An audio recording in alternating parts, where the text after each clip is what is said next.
तो पहली खबर दिल्ली से है, जहां पर कांग्रेस नेता राहुल गांधी ने बुधवार को वोटर को लेकर, वोट चोरी का लेकर जो एक आरोप लगाया था उसको लेकर फिर से प्रेस कॉन्फ्रेंस की। हरियाणा को लेकर चुनाव जो हुए थे उस पर सवाल खड़े किए। नेता प्रतिपक्ष ने कहा हरियाणा और कर्नाटक में वोट की चोरी हुई है जो पकड़ी गई है। राहुल ने हरियाणा के चुनावी नतीजों को लेकर खुलासा किया। राहुल ने कहा कि हरियाणा में 25 लाख वोटों की चोरी की गई। एक बार फिर से चुनाव आयोग पर बीजेपी की मदद करने का आरोप लगाया। कहा 3.5 लाख लोगों के नाम वोटर लिस्ट से काटे गए हैं। फॉर्म 6 और फॉर्म 7 के आधार पर वोट चोरी की गई है। खास बात यह रही कि राहुल गांधी की तरफ से बड़ा आरोप बिहार में पहले चरण के मतदान के पहले लगाया गया, एक दिन पहले लगाया गया है। उन्होंने कहा कि हमें कई राज्यों में वोट चोरी की शिकायतें मिली हैं। उन्होंने कहा कि हरियाणा के एग्जिट पोल में जीत मिल रही थी। सभी एग्जिट पोल यही बता रहे थे कि कांग्रेस की सरकार बन रही है। उन्होंने कहा यह किसी क्षेत्र विशेष में नहीं हो रहा है। पोस्टल बैलेट में कांग्रेस आगे थी। आगे कहा कि 101% सच के साथ मैं आपके सामने आया हूं। एक पूरे प्रदेश में जनादेश की चोरी कर ली गई है। कर्नाटक के बाद अब हरियाणा में वोट चोरी पकड़ी गई है। कांग्रेस नेता ने कहा कि शुरुआत में हमें इस पर यकीन नहीं हुआ। कांग्रेस की जीत को हार में बदला गया है। हरियाणा में सभी कांग्रेस की जीत हुई है। जीत बता रहे थे जब उस वक्त चुनाव के वक्त में जो भी एग्जिट पोल हुए, जितने लोगों से बात हुई, सभी ने कांग्रेस की जीत बताया था। उन्होंने कहा कि देश के युवाओं का भविष्य चुराया जा रहा है। जेन जी को ये देखना चाहिए। इससे पहले 17 सितंबर को प्रेस कॉन्फ्रेंस में राहुल गांधी ने chief election commissioner CEC Gyanesh Kumar पर जोरदार हमला बोला था। सीईसी पर कर्नाटक के महादेवनपुरा असेंबली सीट की वोटर लिस्ट के नाम हटाए जाने की कोशिश करने वाले लोगों की टेक्निकल डिटेल्स शेयर करने से मना करके भारतीय लोकतंत्र को नष्ट करने वालों को बचाने का आरोप सीईसी पर लगाया था। वहीं चुनाव आयोग ने कांग्रेस नेता के तमाम आरोपों को गलत और बेबुनियाद बताकर खारिज किया है।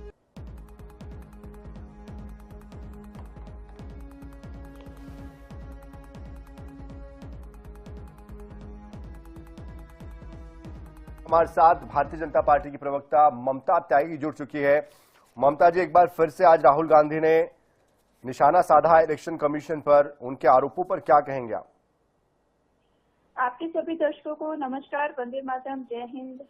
मैं कहना चाहूंगी कि बिहार में लालटेन बुझ रही है और हाथ की कसमसाहट आप सबको इस कॉन्फ्रेंस के माध्यम से दिख रही है। राहुल गांधी जी को ये बात अच्छे से पता चल गई है कि वो हरियाणा की तरह यहाँ पर भी बिहार में पूरी तरह हार रही है। ये कॉन्फ्रेंस उनकी इसी चुनाव की रिजल्ट को सोचते हुए उन्होंने आज ये प्लान किया और उसी के अकॉर्डिंग ये चीजें की गई हैं। और रही बात उनकी इन सारे तथ्यों को जो वहाँ रखते हैं, तो इससे पहले जब उन्होंने एटम बम फोड़ा था तो मैं दर्शकों को याद दिलाना चाहूंगी, जब कॉन्फ्रेंस उन्होंने खत्म की तो एक पत्रकार ने उनसे पूछा कि जब आपके पास ब्लैक एंड व्हाइट में इतने सारे सबूत हैं और आप 100% श्योर हैं, तो आप इस जनता की लड़ाई को आगे लेकर क्यों नहीं जाते हैं? तो उस प्रश्न को उत्तर को जरा गौर से याद करेगा। तो राहुल गांधी जी ने जवाब दिया कि मेरा काम सिर्फ बातें उठाना है, हवाई बातें करना है, बाकी मैं जनता के ऊपर छोड़ता हूँ। मतलब जो कहा जाता है, पुरानी कहावत है, सिर्फ हंगामा खड़ा करना ही मेरा मकसद नहीं था, शर्त इतनी थी कि सूरत भी बदलनी चाहिए। तो इनके साथ, राहुल गांधी के साथ इस कहावत में कुछ ऐसा हो गया कि सिर्फ हंगामा खड़ा करना ही मेरा मकसद है। मैं सूरत और सीरत पे कोई भरोसा नहीं करता हूँ और मेरा कोई मकसद भी नहीं है कि मैं देश की जनता, देश के लोकतंत्र के लिए कुछ करूं। मैं सिर्फ और सिर्फ राजगद्दी पाना चाहता हूं, सत्ता पाना चाहता हूं। इस हताशा निराशा में आज मैं ये कॉन्फ्रेंस कर रहा हूं कि चलते चलते चलो ये दाव भी क्यों ना खेल लिया जाए। जैसे मैं हर बार दाव खोलता हूँ, कभी मैं वोट चोरी की यात्रा करता हूँ, कभी मैं नया यात्रा करता हूँ, वो यात्रा है। लेकिन ममता जी, जिस तरह से राहुल गांधी ने जो 25 लाख वोटर्स के वोट चोरी करने का आरोप लगाया है, साथ ही कहा है कि 25 लाख वोटर मतलब 8 में से एक वोट जो है वो चुराया गया, और साथ साथ उन्होंने 3.5 लाख लोगों के नाम काटे जाने का आरोप भी लगाया है। इसको लेकर आपको नहीं लगता कि इलेक्शन कमीशन को भी जांच करनी चाहिए? उसके बाद अगर आरोप गलत साबित होते तो उन पर केस कीजिए, उन पर न्यायालय में जाकर उनके खिलाफ कार्रवाई कीजिए। आपको इस बात का जवाब मैं कुछ इस तरह देना चाहूंगी कि राहुल गांधी जी कितनी बार सुप्रीम कोर्ट में माफीनामा लिख के दे चुके हैं। 5 इंसिडेंट तो मैं ये आपके सामने कोट कर देती हूँ। दूसरी बात, एक बात और याद दिलाना चाहती हूँ कि अगर कोई चीज इतने बड़े स्तर पर की गई होती तो ये सोशल मीडिया का जमाना है।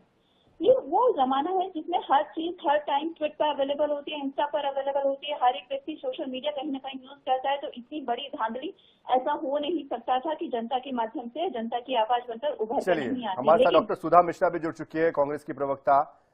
सुधा जी, राहुल गांधी ने जो प्रेस कॉन्फ्रेंस की है, बीजेपी उसको सिरे से नकार रही है और साफ तौर पर ये कह रही है कि ये सिर्फ हवाई आरोप है, इसमें कोई दम नहीं है। दिक्कत इस बात की है, ममता जी कह रही थी कि हंगामा खड़ा करना आदत होती है और ये झूठे लोग जो 2020 में जो बोले होते हैं 22 में वही बोलते हैं और आके 25 में भी वही बोलते हैं। ये बता रहे हैं कि आंकड़ों से दिए गए तथ्य झूठे हैं। और सोचिए, एसआईटी जब कर्नाटका में कहती है कि हर एक वोट पे 80 रुपए दिए गए, ये एसआईटी के लोग कौन है, किन्होंने जांच की थी? और अगर आप सोचिए, चुनाव आयोग ने कहा था कि जो राहुल जी इसके पहले कह रहे थे वो झूठ है, लेकिन मैं आज तक चुनाव आयोग का कोई भी एक राहुल जी के लिए कुछ भी ऐसा आया है जिसमें ये बात साबित कर सके कि राहुल जी झूठ बोल रहे थे।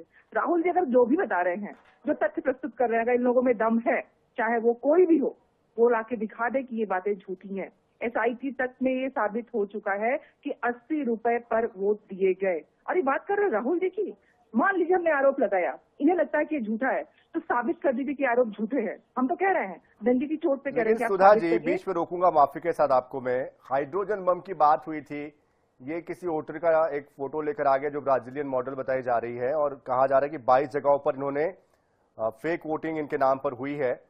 ऐसे तो बहुत सारी जगहों पर मिलेगा आपको। 6 महीने का वक्त इलेक्शन कमीशन देता है कोर्ट जाने का या आपको कंप्लेंट फाइल करनी है उसके लिए। उस वक्त क्यों नहीं ये सब चीजें कही गई? अब जाके कहने से क्या होगा? नहीं, अब जाके कहने से क्या होगा? क्या हम प्रश्न करना छोड़ दें? क्या सच्चाई को दिखाना छोड़ दें? आप सोचिए, चुनाव आयोग जो जितने भी सवाल इसलिए पूछ रहा हूं मैं सुधा जी आपसे, क्योंकि अब बिहार का चुनाव है, इससे इसको जोड़ा जा रहा है, इसलिए ये जानबूझकर माहौल बनाने के लिए ऐसा कहा जा रहा है कि किया गया है। उन्होंने कहा कि जितने भी लोग विरोध के हैं उनको घर से निकलने न दिया जाए वोट के दिन। और चुनाव आयोग क्या कर रहा है? कौन सी चीजें हो रही हैं? नेताओं के इस तरह के भाषण होते हैं, नेता कुछ भी कह देते हैं, इनके लोग, उस पर कोई कार्रवाई नहीं होती है। और सारे प्रश्न राहुल गांधी से, सरकार में जो लोग बैठे हैं उनसे कोई प्रश्न ही नहीं। दिक्कत इसी बात की है कि इनके नकार देने से बातें नकारी नहीं जा सकती हैं। प्रश्न करना पड़ेगा, उन तथ्यों की जांच करनी पड़ेगी जिन तथ्यों को सामने लाया जा रहा है। इनमें इन सत्ता में ये है, साबित करेंगे झूठ है, ये साबित नहीं कर पा रहे हैं, तो ये कह रहे हैं कि राहुल गांधी झूठ बोल रहे हैं। आप साबित कर दो तथ्यात्मक रूप से। आपने कहा ना ममता जी ने कि सोशल मीडिया का टाइम है, तो आप साबित कर दिए, राहुल जी को झूठा बनाइए ना। लेकिन आपकी चलिए, दोनों एक दूसरे को साबित करने की कोशिश कर रहे हैं, लेकिन जनता जो है वो जानना चाहती है कि किस पर विश्वास करे। अब जनता के ऊपर ही कि वो किस पर विश्वास करेगी। बहुत शुक्रिया सुधा मिश्रा जी हमारे साथ जुड़ने के लिए, ममता त्यागी जी हमारे साथ जुड़ने के लिए।